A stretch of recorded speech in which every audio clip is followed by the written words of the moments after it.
İkinci cavab onlara yenə də Quran-ı Kərimdəndir. Quran-ı Kərimdə bir çox ayələr var ki, Allah Subhanahu wa Taala orada bizə müxtəlif ibadətləri etməyə əmr edib. Məsələn, namaz. Namaz barədə çoxlu Quranda ayələr var. Allah Subhanahu wa Taala aqimus-salah və atuz-zəka, namaz qılın, zəkat verin. Həmçinin zəkat. Çoxlu ayələr var ki, Allah Subhanahu wa Taala orada zəkat verməyə əmr edir. Və həmçinin həcc. Allah Subhanahu wa Taala Quranda buyurur ki: "Və lillahi alan-nas hiccul beyti men istata ilayhi sabila." Həcc hər bir insan üçün vacibdir etmək, onların imkanları varsa.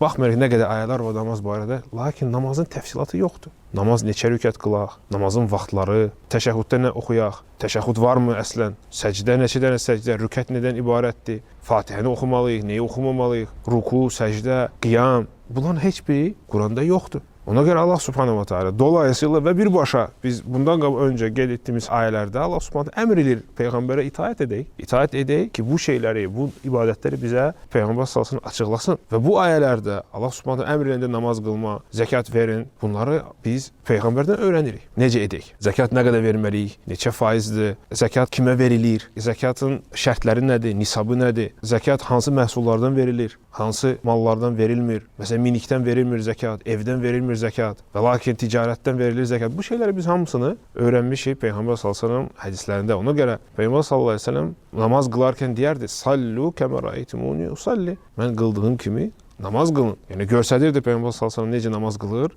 Sahabelər də öyrənirdilər Peyğəmbərdən. Və həmçinin həcdə, həcc Peyğəmbər sallallahu əleyhi və səlləm eləyəndə dedi ki: "Xuzu anni manasikakum." Mən necə bu həcc və ümrə ibadətləri edirəmsə, belə edin, məndən öyrənin. Əmr eləyir Rasulullah sallallahu əleyhi və səlləm. Və həmçinin zəkat və digər ibadətlər. Ona görə bu bütün ibadətlər, əgər biz desək ki, Quran bizə kifayətdir, necə namaz qılacağıq? Və həmçinin son üçüncü cavab, baxmayaraq çox cavab vermək